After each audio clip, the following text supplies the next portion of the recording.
Hi everybody and welcome back to my channel. My name is Katrina and this is Cat and Moon Budgets. Today I just want to kind of go over like what my routine is with YNAB today because it's payday, but I got my check yesterday. So this is what my account looks like when it's linked to my bills. And the first thing I do I have it saved to my home page right here, and this is like what it loads to. So I click that one. And then this is the screen it brings me to where it shows me like all of my goals, all of the data of my buckets essentially, or my envelopes is how I'm using it. So I click here on my bills account because that's the account that I have it all set up in. And I'm gonna go here and just kind of go through one by one what's pending still and just kind of see what I need to click out. So it just looks like Target cleared, but not the Walgreens. So that's not cleared. The Farm and Fleet transaction is not cleared because I bought stuff so I could do my own oil change, and I did it all by myself. However, the website I used to determine my filter size was wrong, and I got too small of a filter, so I had to put the old one back in for now. So I have to redo my oil change because I did not ask my dad or my uncle because I was wanting to do it all by myself. And yeah, so that's how that happened. But this is pending. Great Clips is pending. Etsy pattern for my nephew's present is pending.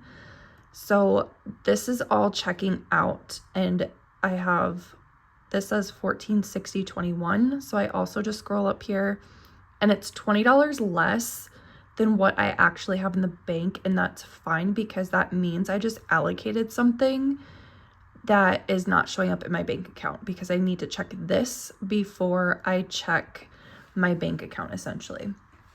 So that is step 1 and 2, I guess, is I just kind of go through that and compare the notes and make sure everything's checking out. And then the next thing I need to do is look at my overspent categories, and that's just because I paid more than I budgeted for. So I need to click on it and then hit under, I need to make this 70, and then it clears it all up because YNAB does the credit cards a little different. So this says,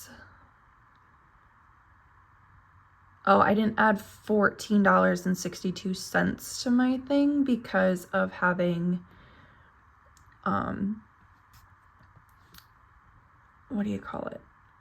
The interest charges. So I didn't do that extra. So I'd have to, so I did do that extra. So then I would just have to, where are my words? Just make sure that it balances out because that might just be a permanent error right there.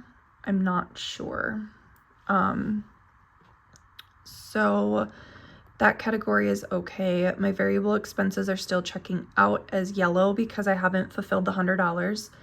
And then these ones are green because I still have money to spend. So I have like $2.30 left in household and toiletries. And that's just because I completely guessed, but I forgot that I needed light bulbs. So I might need some more like household items as the paycheck goes on, and that's fine. That's why this number is still so big of what I can assign because I don't know what I actually need. My work on categories, so I have $25 left for gas station, and then I have $28.84 left for eating out, which I need to save for like when I have my kids and just go out to eat with them because they've been really asking me to go to an arcade and stuff like that. So I just want to make sure that they're getting their needs and wants met too, and not just me.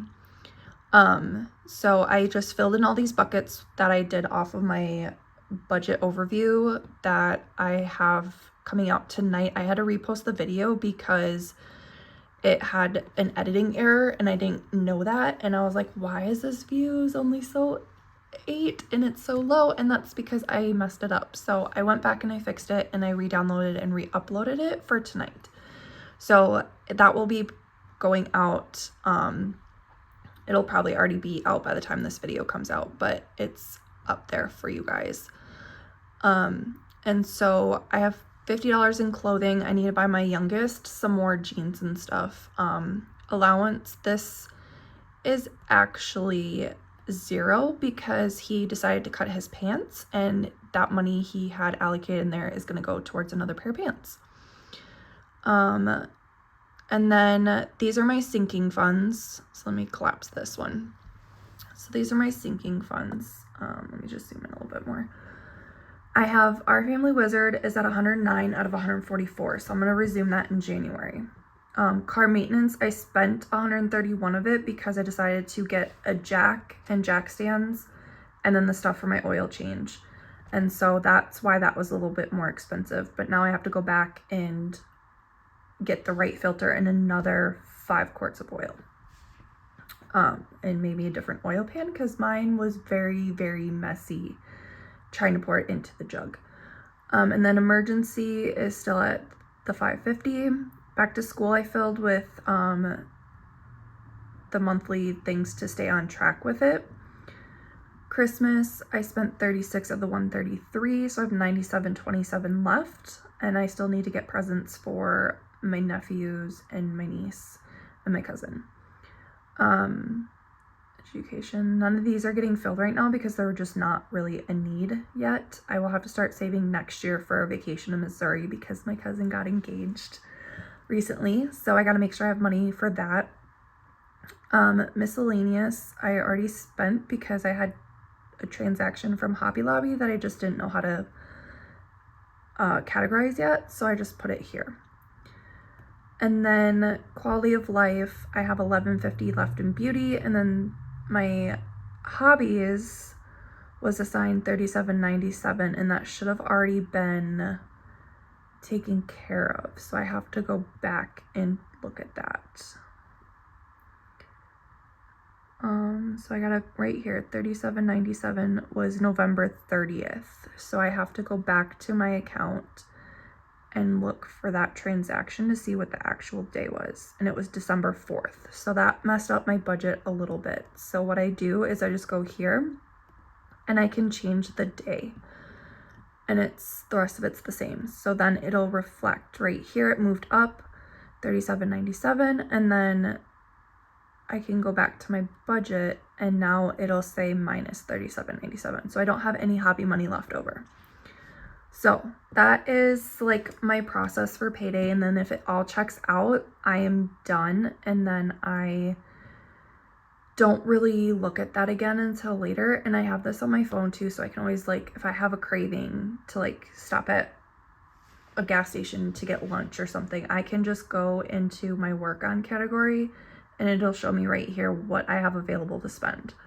So that way I don't just see this big number up top, or I don't just see the $14.8705, because that's my problem. I see the big number and I don't see all the different things that I have to pay for, but then this is a visual all in one place. I can really see where my money is going all at the same time. So it's like a larger version of the envelope system with cash, because I'm honestly just really don't feel like going to the bank, or it's just like an inconvenient time to go to the bank if I just run out of money and I didn't allocate enough funds to one category. Whereas this, I can just transfer money into and add more to the envelope. So I'm still using this as if it was a cash system, but I'm not using cash. I'm just using my card. So that's all I really wanted to share with you guys today, is just like my little money routine that I did this morning. And I purposely saved a couple transactions so that way it doesn't do that. I still save my receipts and scan them into Fetch. I still make sure that everything lines up, and I still do like a weekly reconcile of my balance in here to show that it matches what I have in the bank, at least like somewhat. And that's what the first 2 steps were. That's me reconciling the account without using this reconcile button, because otherwise it locks everything and then I can't change it. That's why these are locked, because I locked the previous month. So that's all I have for you guys today. If you enjoyed this video, please be sure to like, comment, and subscribe, and share this to your friends if you think it will help them to kind of like get a visual of their budget. And I will catch you guys in the next video. Bye.